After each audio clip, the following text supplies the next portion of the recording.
Assalamualaikum warahmatullahi wabarakatuh. Selamat pagi para santri yang berbahagia. Pagi ini kita lanjutkan pengajian kitab Mabadi Fikih juz 4. Bismillahirrahmanirrahim. Qala al-muallif rahimahullah wa nafa'na bihi wa bi ulumihi bidarini. At-tayammumu utawi iki iku bab nerangaken tayamum. Bab ini menjelaskan tentang tayamum. Yakumu ngenggon-ngenggoni apa at-tayamum tayamum maqamal wudu'i ing dalem panggonane wudu wal ghusli lan adus bisa babi udrin kelan sebab udur. Liqaulihi krana dawuh Gusti Allah. Krana dawuh Gusti Allah taala halim walur sinten Allah wa in kuntum rupane dawuh wa in kuntum ila akhirih wa in kuntum lan lamun ana sapa sira kabeh iku mardho pira-pira wong kang lara au ala safarin utawa ing atase lelungan falam tajidu nuli ora nemu sapa sira kabeh ma'an ing banyu fatayammamu mongko tayammum sapa sira kabeh sa'idan kelawan lebu thayyiban kang suci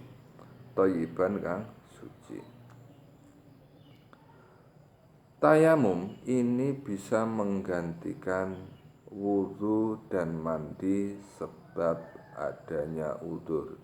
Jadi tayamum itu adalah sebagai pengganti dari berwudu ataupun mandi. Jadi ketika orang mau sholat kemudian tidak ada air atau tidak bisa menggunakan air. Jadi tidak ada air, sudah mencari kemana-mana di sekitar tempatnya sama sekali tidak ada air, maka untuk menghilangkan hadas kecil dia boleh melakukan wudu dengan cara ya nanti diterangkan. Untuk orang yang tidak bisa menggunakan air juga bisa berwudu. Misalkan dia takut kalau menggunakan air sakitnya akan semakin parah atau bahkan menyebabkan sesuatu yang fatal sampai meninggal, maka orang tersebut diperbolehkan untuk bertayamum. Tayamum ini sebagai pengganti wudu berdasarkan firman Allah, a'udzubillahi minasyaitonirrajim, wa in kuntum mardha aw ala safarin falam tajidu ma'an fatayammamu sya'idan thayyiba. Dan jikalau kalian semua itu sakit atau berada di perjalanan, dalam perjalanan tersebut tidak menemukan air, maka bertayamumlah dengan debu yang suci. Jadi sebagai pengganti dari berwudu, Allah Ta'ala dawuh boleh kita itu bertayamum dengan debu yang suci. Wa qalihi lan dawuh Kanjeng Nabi Muhammad sallallahu alaihi wasallam, liman maring wong asobadhu kang ngenani ingman apa janabat walam yajid lan ora nemu sapa man ma'an ing banyu innama yakfika angin pastine nyukupi ing sira apa as-saidu lebu kang suci tur nucaaken. Dalil yang kedua berdasarkan sabda Nabi Muhammad SAW kepada orang yang junub. Waktu itu ada sahabat yang junub kemudian mau mandi besar untuk menghilangkan junubnya itu tidak menemukan air.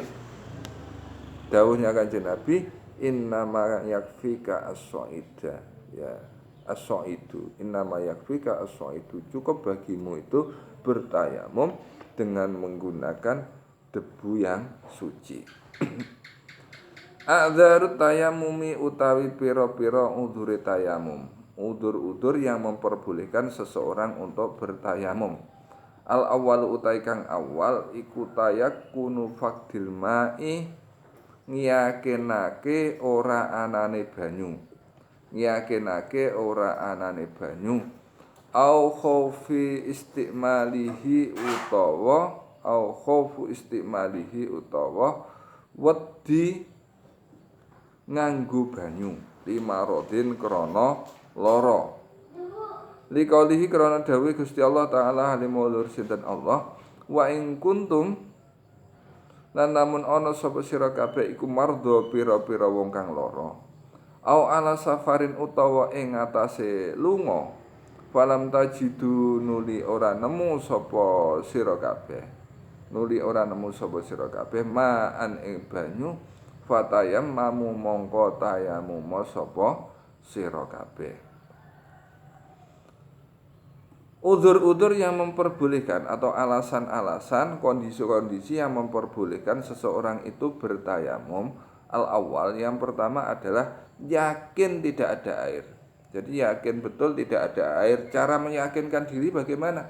Ya dengan cara mencari di sekitar tempat tinggalnya atau tempat dia istirahat di situ. Misalkan dalam perjalanan di tengah gurun, maka dia harus memandang ke sejauh arah pandangan, kemudian harus yakin bahwa tidak ada air. Au khaufu istimalihi limarodin atau takut menggunakan air karena sakit. Misalkan kalau menggunakan air maka tambah parah sakitnya. Hal ini berdasarkan firman Allah Ta'ala wa in kuntum mardha aw ala safarin falam tajidu ma'an fatayammamu. Dan jikalau kalian semua itu sakit atau sedang dalam perjalanan dan tidak menemukan air, maka bertayamumlah sebagai pengganti dari wudu. Jadi ketika seseorang itu sakit, maka dan ketika sakit itu takut menggunakan air. Nanti kata dokter tambah parah sakitnya atau bahkan menyebabkan sesuatu yang sampai meninggal, ini boleh bertayamum. Yang penting tetap menghilangkan hadas kecil untuk sholat. Karena selama orang itu masih akalnya normal, bagaimanapun kondisinya, tetap kewajiban untuk sholat. Asani utawi kang kaping pindho iku dukhul waktu sholati manjinge waktu sholat. Yang kedua, tayamum dilaksanakan ketika sudah memasuki waktu sholat. Jadi ketika sudah memasuki waktu sholat baru boleh tayamum. Tidak boleh kita itu memang betul tidak ada air, kemudian belum mancing luhur kita tayamum dulu, nanti ketika luhur langsung sholat, tidak usah tayamum lagi. Ini tidak boleh, harus mancing luhur dulu, masuk waktu luhur dulu, kemudian tayamum. Setelah tayamum segera melakukan sholat. Ini udzur diperbolehkannya tayamum. Liqaulihi krana dawuh Kanjeng Nabi Muhammad sallallahu alaihi wasallam, Ju'ilat was den dadekaken li kedue ingsun apa al ardu bumi kulluha ya sekabehane ardu wali ummati lan kedue umat ingsun masjidan enggon sujud wa tahuron lan kang suci tur nucekaken fa aina ma adraktu mongko ing dalem endine enggon nemu sapa ingsun nemu sapa ingsun rajulan ing wong lanang suwiji. Oh liru.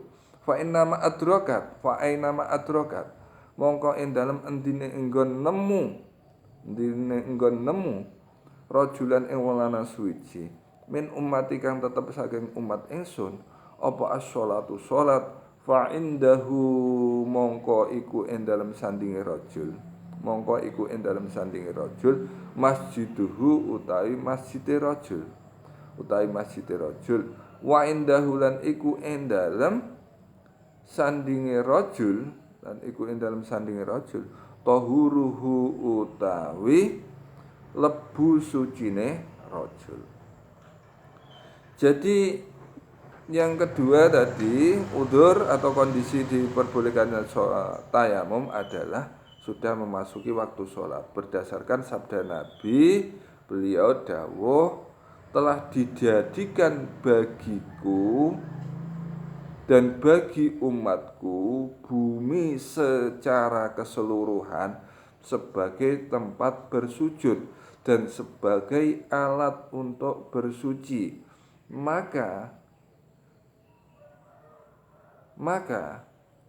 bagi laki-laki dari umatku, dimanapun tempatnya dia itu memasuki waktu sholat, dimanapun tempatnya dia memasuki waktu sholat, maka disitulah sebagai tempat bersujudnya, dan disitulah debu yang bisa digunakan untuk bersuci. Dari sabda Nabi ini bisa disimpulkan bumi ini suci, bisa digunakan untuk bersujud.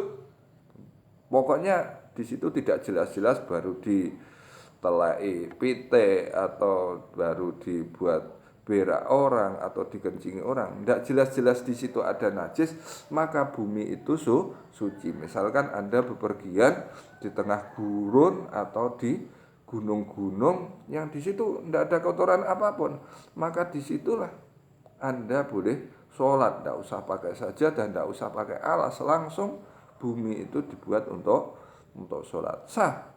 Nah kemudian ketika tidak ada air, maka ya boleh dari debu di bumi tersebut dibuat untuk bersuci. Wallahu a'lam bishawab. Semoga bermanfaat. Mari kita tutup dengan doa. Allahumma fa'na bima 'allamtana wa 'allimna ma yanfa'una wa zidna ilma wa na'udzubik min hali ahli nar. Walhamdulillahi ala kulli hal. Wassalamualaikum warahmatullahi wabarakatuh.